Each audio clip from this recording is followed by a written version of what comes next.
Why not to brush hair when it's wet? You know that blow drying your hair can cause damage that may be difficult to correct. In an effort to thwart this damage, you should let your hair air dry whenever possible. However, you should also resist the urge to brush your hair when it's wet. You may be wondering why not to brush hair when it's wet. The answer is simple: when hair is wet it is especially vulnerable to damage. Water weakens the weakest bonds within strands of hair, removing 1/3 of its strength. The simple act of brushing can lead to dire consequences in this weakened state. More prone to breakage. When your hair is weakened, it's more prone to breakage. Brushing is one of the roughest actions you can do to your hair, especially if it is long and tangles.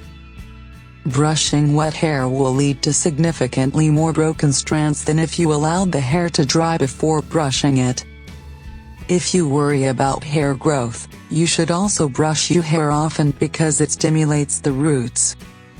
Use a towel. If you absolutely can't wait to brush your hair, use an absorbent towel to remove as much moisture as possible before proceeding. Even allowing your hair to air dry for just 5 or 10 minutes will help reduce damage. As your hair dries, weak bonds are re-established, with your hair gaining strength rapidly. Allowing these bonds to form before brushing the hair is key in preventing breakage. Thin hair. If you have thin hair, you need to be especially cautious.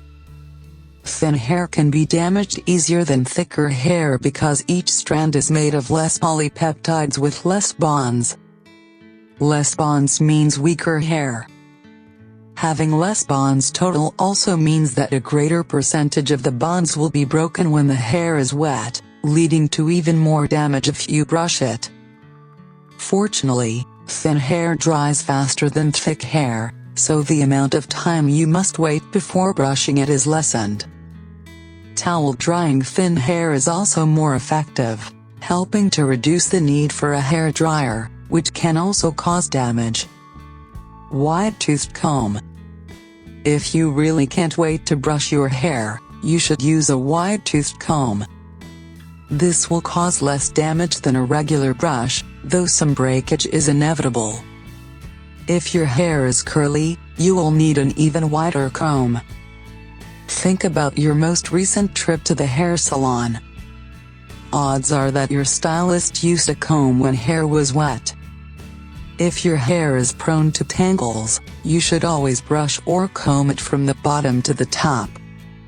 This avoids tangles, which can cause additional damage. The safest way. The safest way to approach brushing your hair is to wait until it's dry and then use a high-quality bristle brush, beginning at the bottom, and working your way up until all of your hair is brushed to your satisfaction.